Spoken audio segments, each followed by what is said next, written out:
Good evening. My name is Sami Fei. Can you tell me your full name, please? Yes, my name is Jia Hui. And what shall I call you? You can call me Jia Hui. Can you tell me where you're from? I'm from Petaling Jaya, Selangor, a urban city in KL. Now, in this first part, I'd like to ask you some information about yourself. Let's talk about your study. What do you study? I'm currently pursuing a Doctor of Veterinary Medicine in University Putra, Malaysia, and I'm now in third year, which is also known as the preclinical years, where I will need to start to learn more about surgeries and also the basic clinical procedures. Yeah. Why did you choose that field of study?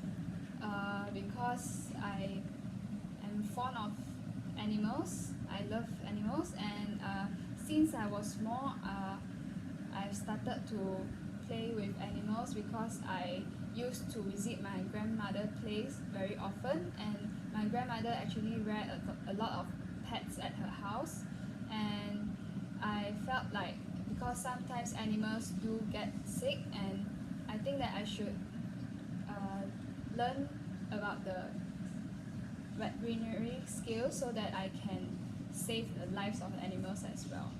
Yeah. If you had the chance, would you change your field of study?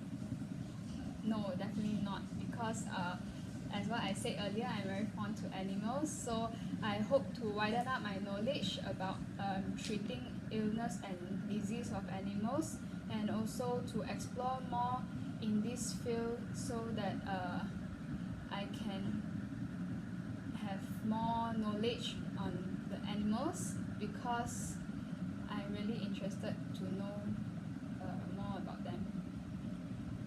Now, let's talk about birthdays. Do you usually celebrate birthdays? Yes, I do celebrate a simple birthday with my families, whereby they will just buy a cake and do a simple celebration, having a meal together with my families. Yeah, just a simple celebration. What did you do on your last birthday? Last birthday, which is my 21st birthday, which is on 5th of May this year, my family actually threw me a party at a hipster cafe where they have did their reservation earlier, and they made quite a lot of preparation, decorating the cafes, and went through a few menus, and they booked the place, and I actually get to invite my relatives and my close friends to my birthday, and this is the time where I get to have a good catch-up session with my families and relatives, because some of my relatives also just came back from their overseas studies. Yeah, and I'm really happy because I get to spend a really good time with them. Do most people celebrate birthdays with a party in your country?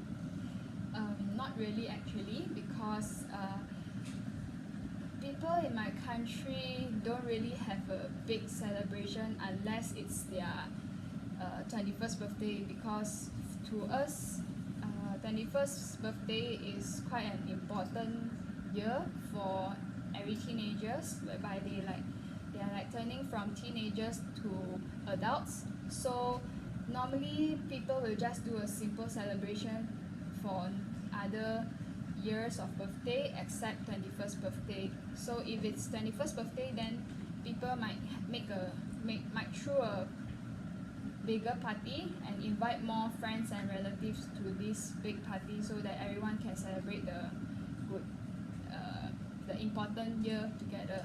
Yeah. Let's talk about computers. How often do you use a computer?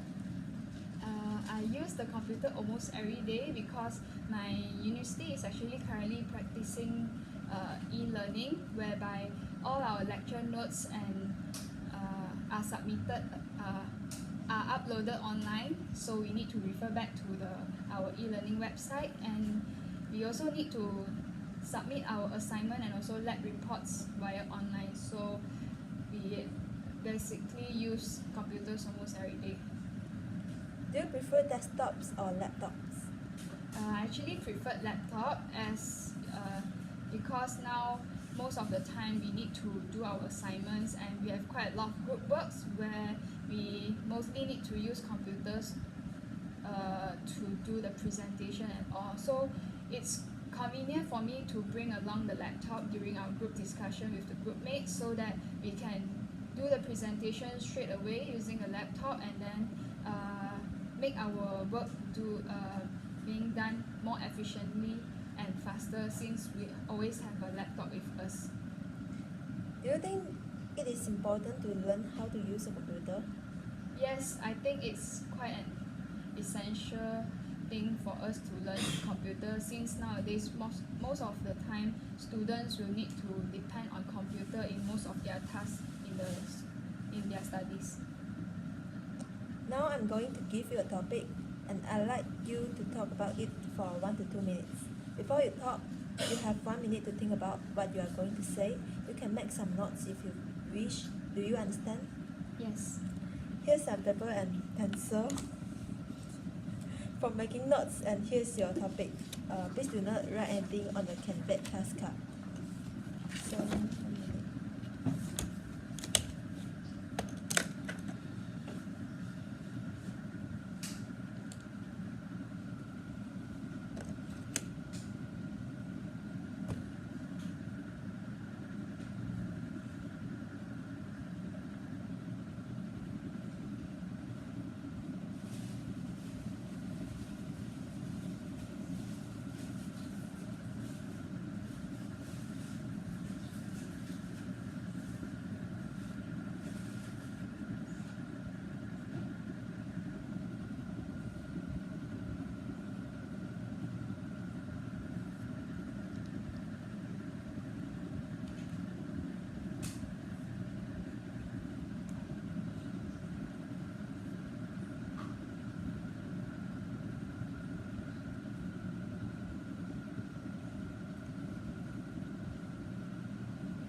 Alright, remember, you have 1 to 2 minutes for this, so don't worry if I stop you.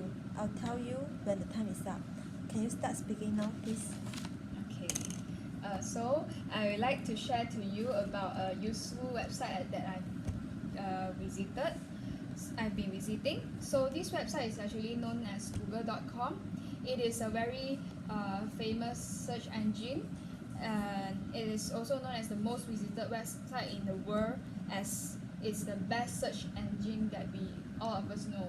So it helps people to search for any query or search keyword, because by using one keywords we can actually search a lot of things, because it actually fetches all of the website from all over the world. So it's very easy for you to get any info, because you will just need to scroll through the search results and you can obtain the information that you want. So I've been using this website since I've been introduced to internet, because google.com is a very good platform for me to search any information that I want, because if I don't know anything, I will just need google.com to type anything related, and the results will be quite good because I can refer to quite a lot of websites. So as for now in university, I will always need google.com whenever I met difficulties while studying the lectures and going through the notes, because I can get to search for related topics for my lectures, so that I can extend my notes and further up my studies on related to my lectures. And this website basically contains a search input box, so I can do any search input options, like for video search, image search, web search. So it's not. Okay, thank you. We have been talking about a website you always visit, and now I'd like to discuss one or two general questions related to this. Let's consider first of all about the internet. Do you think all information on the internet is true? To me, not I can say not all information is true, as because for me, I think that the information that are more reliable are only information from official websites. For example, university website, because they will actually obtain the information from reliable sources based on textbooks or reliable authors. So, for example, like the blogger website and other non-official websites, you might need to be more careful about it, as the information might not all be true, because it might be from just that one person who didn't really get a reliable sources. How has the internet changed the way we live? Well, internet has actually changed a lot, give a lot of changes to our life. It actually revolutionized our way of living, because in terms of communication, it has actually removed the communication barriers between people, because for now we can just easily contact anyone that is located anywhere or anytime in the world. So it actually is us to communicate between people, and we can to do video conferencing, live calls, and many more.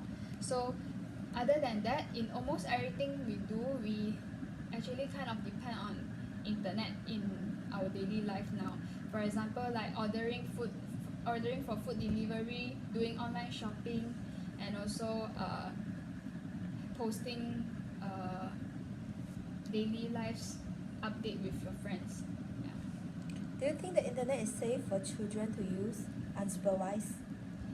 I don't think so, as we all know that children are still in the stage of learning, so they actually require guidance, because internet actually contains a lot of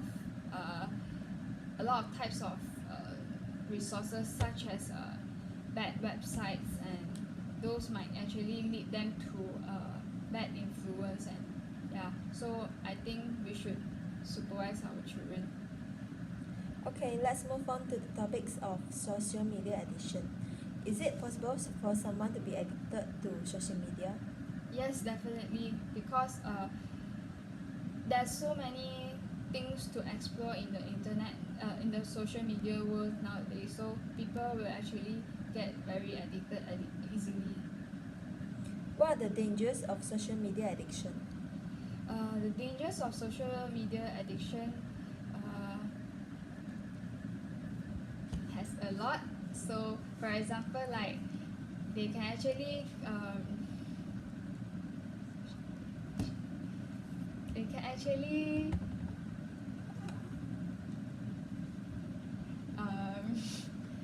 gives you harms, because, for example, like cyberbullying, some people might actually felt very fun doing cyberbullying on others, because they think that they are behind a PC, they won't be actually known by other people, so they might enjoying the moment of criticizing people.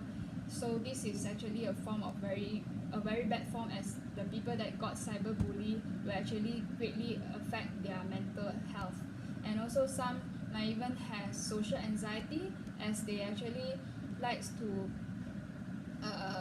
immerse themselves too much in the social media world, whereby in real life they might not have the courage to talk to people face by face, because you actually need eye contact and all when you talk to a real people. But in the social media world, you can just type anything, whatever you want, but people can't even see your face sometimes. Yeah. What are the steps to be taken to reduce the amount of time spent on social media? We should actually give ourselves time limits. For example, like if you think that your resting time you want to play on social media, you should actually limit yourself. For example, like 30 minutes. Then you by by the time 30 minutes reach, you should actually stop scrolling and checking out the social media, even though you still have a lot of posts to look, because you know that you won't even actually have time to finish going through all the posts, even though you spend more time than 30 minutes. So you might as well just give yourself time limit, then you can do other essential stuff first. And also you should always prioritize your time, give yourself a schedule, and of course list out the important list that you need to do first, and you make sure that you done all the important tasks first before you go for social media scrolling. Yeah, that's all. Thank you very much. That is the end of the speaking test simulation.